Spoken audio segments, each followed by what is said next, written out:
this is the season, apparently, for a new you. If you're one of the millions who struggle with one-size-fits-all diets, our next guests have a solution. That's right. Health coaches Dana Dimitri and Robin Thompson are here with their new book. It is called Eat, Live, Thrive Diet. And this is the book, so I've been thumbing through it. A lot of information here, a lot of very practical information, steps on what you need to do. So you talk about the midlife metabolism. What's different about that? It changes. I mean, as we age, our carbohydrate threshold drops. As early as 30, it starts to drop. I'm 67. Mine could potentially be very, very low. And sometimes actually people go into what's called insulin resistance, where the body just doesn't utilize carbohydrates as it should as energy and instead stores it as fat. There's many other Yes, some of the others, especially as we age, we can discover hidden food sensitivities that are not only affecting our health, but also keeping us from losing weight. And of course, most people are eating, just too many packaged foods, too many processed foods. And we also know as we age, our metabolism goes down because our muscle mass goes down. And of course, we can influence that by what we eat and exercise. But there's definitely solutions. It's just, it does get harder as we age for men and women, especially women. And so we have some great solutions that are working terrifically. Well, you said there are 3 phases to your plan, and it's sort of like a body reboot, if you will. It is. The first phase is called the elimination phase, and that lasts for about 14 days the first time through. And it's really designed to rev up that metabolism, to help people eliminate what we call food culprits. There are quite a few foods that are really holding women and men back from weight loss. Like, a lot of them are grains. They want to know what those foods are. Grains and sugars are the number one, and that is on level 1. That's all they remove is grains and sugars. But the good news is we have recipes like these grain-free peanut butter cookies and snickerdoodle muffins that make the elimination phase so doable because they feel like they're getting some of those foods they're eliminating. And there's also a little tool that goes along with that. Even with a little bit of natural honey or maple syrup, we want to still control our sweet cravings. So we have something called Empower, that after you've eaten the serving you've decided, you spray it on your mouth, and for about 1 to 3 hours you cannot taste sweet. So those even lovely, delicious cookies now taste like cardboard. Seriously? It works. It really works. Okay. Do you want to try it? I want to try that. Can we try it? You can try it.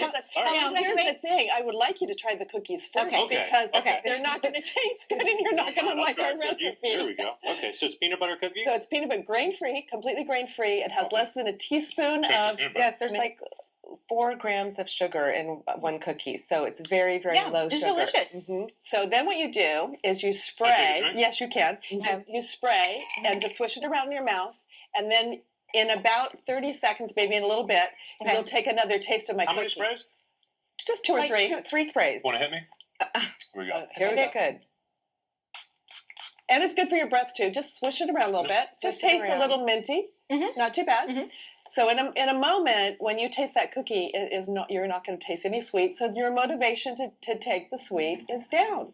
So we have tools like that come alongside some of the strategies to get our habits changed and control how much we eat. So that was phase 1. Well, we'll have it work on you for a minute, and we'll tell you the second phase of the diet, because this is actually my favorite phase.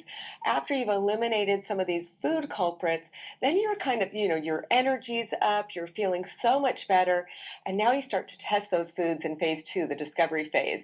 And that's where you begin to learn, hey, is this food something that I should add back into my diet? Because is it causing me headaches? Am I having digestive problems? Am I getting joint aches? That's incredible how it can affect people in their aches and pains. And then, of course, if you have those types of symptoms, then you're going to potentially inhibit your weight loss as well. Right. Okay. There's going to be an unintended consequence. There's people who are going to buy this for like when they visit their in-laws. Like, I love your mother's cooking. I just can't even Okay, try it and see if you can taste it now and see what happens. Yeah. You can't taste it, right? It tastes like cardboard. It tastes awful, actually. The texture is good. Totally changes the taste. It does. Wow, it works. It works. Wow, And so these are I kind of want to spit out, but that's called Empower, and it's one of the tools that we use. Well, let me ask you something. So, are you spitting it out? Are you spitting it out? Sure. It works. It is bad. Oh my gosh. I was reading through the book though, and you have a lot of different things. Like everything doesn't always work for the same person. You might have different needs, and recently I've lost some weight. And I did intermittent fasting, and so I was reading through the part where you talked about the intermittent fasting, and that is kind of what worked for me. I'd never tried that before. My doctor talked to me about it. And I found that with my lifestyle, it was really easy to do because we don't need to eat as much as we think we do. We don't have to have breakfast, lunch, and dinner. Can you talk about that? Absolutely. Well, giving yourself a digestive break actually takes the workload off your body to do better cellular renewal and so forth. Not to mention just get control of cravings, notch up the metabolism. So we encourage, especially for women as they approach, middle age and beyond, we want to just take a kinder, gentler approach. So you figure out what works for you. And ideally, you stop eating a little bit earlier in the evening. Exactly. Who needs to fuel up for bed. Exactly. And then extend, whether it's 8 or 9 o'clock in the morning or even noon, and your body adapts. And that's exactly what I did. Because that late night snack, you don't need it. For me, late night is like 4 p.m. because I go to bed so early. Yes. So I can't have dinner with my family. That just doesn't work when I'm during the week. Here's what we need to do. We need to put the information up on the screen. I know folks are going to want the book. They're going to want that spray. Eat, Live, Thrive Diet book available right now. Head to eatlivethrive.com for videos and more. Where do you get the spray? Get it on our website as well. On the website as well. Ladies, thank you so much. Thank you. When's this going to wear off? A couple hours. Okay. Oh, no.